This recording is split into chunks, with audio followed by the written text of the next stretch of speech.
Willkommen zurück, Freunde. Yes, schön, dass ihr wieder dabei seid. Ich möchte euch heute den besten Lederduft aller Zeiten vorstellen. Ja, ganz einfach von mir. Punkt. Ausrufezeichen. Erwähnt, erläutert, gesagt. Nee, aber auf jeden Fall der beste Lederduft in meinen Augen. Es gibt viele Lederdüfte, ihr wisst es. Lederdüfte ist so für mich ein ganz schweres Thema. Man kann Lederdüfte, wie soll ich das sagen? Ich bin nicht unbedingt ein großer Lederduft-Fan, muss man wirklich so sagen. Aber es gibt eben geile Lederdüfte. Und ich sage auch tatsächlich, dass Tom Ford, Tuscan Leather einer der besten Lederdüfte ist, ja. Den gibt es auch in einer besseren Variante. Ich möchte jetzt nicht alle aufzählen und so weiter. Und es gibt so gute andere Lederdüfte. Aber dieser Lederduft, der jetzt kommt, ist für mich mit Abstand absolutes, es ist Endlevel, Endstation, Meisterwerk. Er kommt von Guerlain, wie ich immer so schon sage.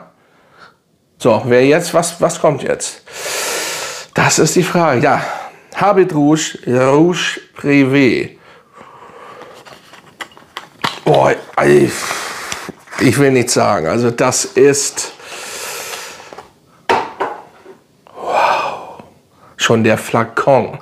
Überhaupt diese Brand einmal ganz kurz erwähnt. Kann und macht null schlechte Düfte. Auf Parfumo, wo ihr natürlich alle am meisten rumlungert.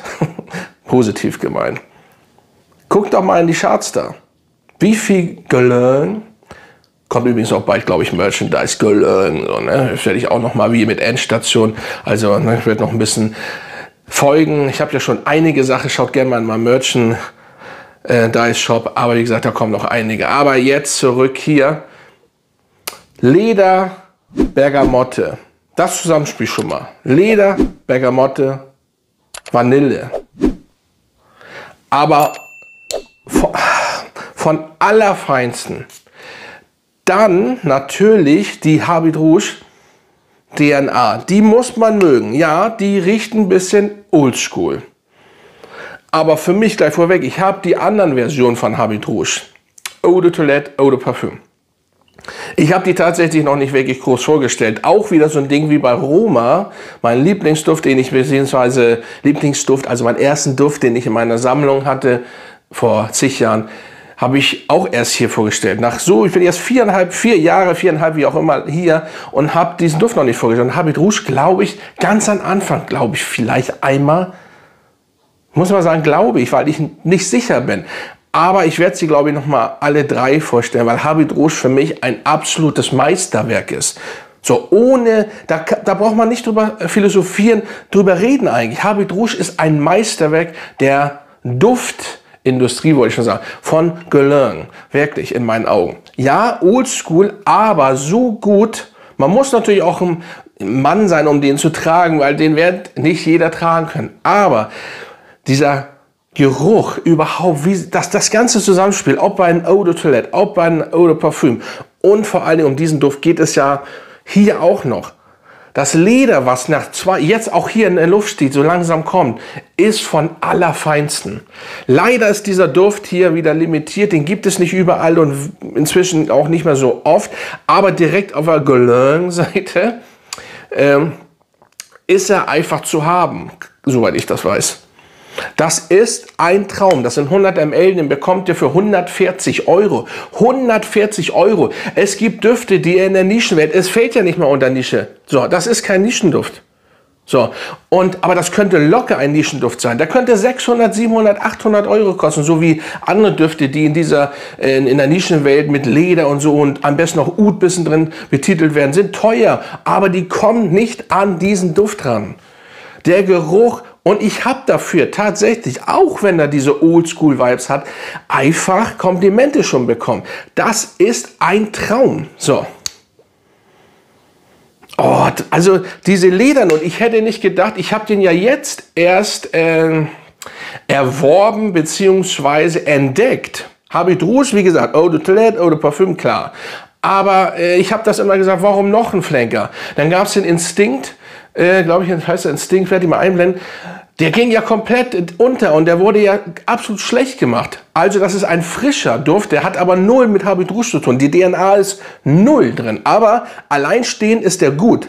Aber wenn man einen Habit Rouge Flanker haben will, dann ist das nichts. So, und deswegen habe ich gedacht, jetzt kommt ein Privé wieder sowas. Aber Endstation von allerfeinsten. Dazu kommt Patchouli noch, also ihr habt Oldschool Vibes klar und die DNA ist einfach da. Bergamotte, Leder, Patchouli, Vanille. Punkt, mehr nicht. Und dann ein Meisterwerk. Und wie gesagt, auch der Flakon, der ist ja dieser Lom-Reihe. Es ist jetzt alles irgendwie ähnlich gemacht, finde ich cool. Und also, es ist schwer, ihn zu bekommen. Aber wer die Habit Rouge Düfte mag und den noch nicht kennt, sofort kaufen. Wer Leder natürlich mag. Wer Leder-Fan allgemein ist, aber überhaupt noch keinen Habit Rouge kennt, sollte versuchen, den irgendwie zu bekommen. Wirklich. So. Das Einzige, was ich wirklich sagen muss, in meinen Augen nicht, für mich ist es ein absolutes Meisterwerk. So, Punkt. Und das ist mit Abstand, also der wird ganz weit oben. Und ich habe fast, ihr wisst ja, sehr viele Düfte. Und der wird ganz weit nach oben kommen. So, ganz weit nach oben. Ich weiß noch nicht wohin, aber ganz weit. So, und es ist Fakt, ich habe immer noch nicht meine Top 10 for Life gemacht, das wird noch kommen, es ist einfach so schwer. Und jetzt kommt er hier und ihr merkt, aber ich habe wirklich Habit Rouge so oft, solange ich hier bin, noch nicht weg. Für Habit Rouge feiere ich genauso, weil das für mich ein Meisterwerk ist. Alle drei Düfte sind Meisterwerke, aber ganz große, nicht einfach, es wird ja oft ein Duft als Meisterwerk betitelt. Von mir jetzt nicht so oft, aber es gibt. Ich habe natürlich einige Meisterwerke in meinen Augen natürlich. Aber das ist noch irgendwie ein Meisterwerk über dem Meisterwerk, finde ich. Also das ist absolut nice. Allerdings mit Abstrichen, wenn man natürlich diese Habit Rouge DNA nicht mag, dann hilft das wahrscheinlich auch nicht, diesen Lederduft wieder. Kann ich nur so sagen, weil das wird dann schwer. Aber wer den mag, ja, und wer dazu dann noch ein bisschen auf Oldschool steht, aber hört auf mit Opa, dieses Opa-Gelaber und Oma-Gelaber, das ist, naja, das ist so wie mit manchen Düften, die nach Klostein, also komm mal, geht doch mal richtig an die Rinne, riecht an Klostein, es riecht einfach anders, so. Genauso wie Opa, Oma, was soll das nochmal? Also ich finde, es ist einfach ein älterer Vibe, der mitzwingt, aber früher, das ist ein Gentleman-Duft, das ist ein eleganter Duft, den kann man auch nicht immer tragen, man sollte ihn eigentlich gar nicht immer tragen, sondern mal rausholen, wenn ihr irgendwas Geiles am Start habt, wirklich, ihr merkt es. Oh, absolut geil, der Dog das ist Meisterwerk. So, bester Lederduft überhaupt. Ne? Liegt wahrscheinlich aber daran, weil alles dieses Zusammenspiel und wenn man Habit Rouge schon, so wie ich, als Meisterwerk betitelt. Schreibt mal runter, was ihr von Habit Rouge meint.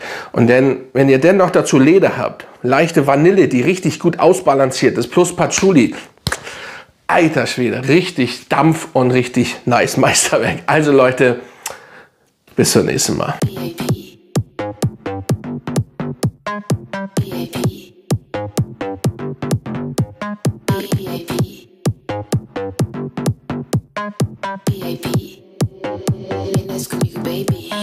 Vamos a la party.